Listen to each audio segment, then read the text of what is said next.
So I love to read, but I'm also a mental health therapist. And I think one of my favorite books that kind of combines both of those loves is called The Four Agreements. So I'm going to be talking a little bit about, I would probably call this a self-help book to a certain extent.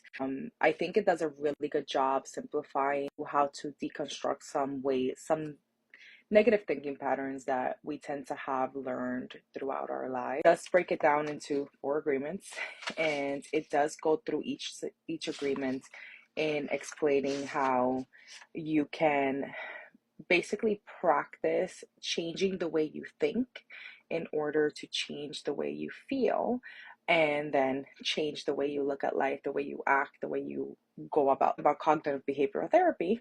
We teach you to change the way you think so that we can get control of your emotion, to get control of your behaviors. And if you put it simply that way, the book is doing exactly that. Pretty much get a start on changing or getting awareness of your thinking patterns. I won't go into each of the agreements today. I'm probably going to do four separate videos for them because it would be kind of long. So the first agreement would be impeccable with your word. The second agreement is don't take anything personally. The third one is don't make assumptions. The fourth is always do your best. And I think these are some really good ways to start changing the way that you think and the way you look at life. Again, that is the four agreement. The author is Don Miguel Ruiz, but this is the one that I have read times. I literally finished reading it and restarted again because I do think it's very helpful to just always have in your mind what it is that you're working towards, what your goal is of what you want to change in the way that you think. And I do think that every single time that I read it, I get better at practicing it.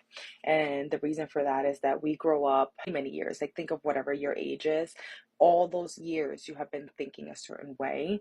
So it's going to take some time to deconstruct how you're thinking. I started reading this book, I don't know, a couple years ago at this point, so I've read it quite a few times. I'm breaking a different thinking pattern. And yes, therapists also have negative thinking patterns.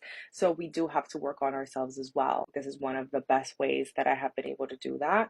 And I'll share some of my other tips of how I personally have been able to work on improving my own negative thinking patterns and working through my own struggles. That way, people who might be wanting to do this as well have access to some of these tips.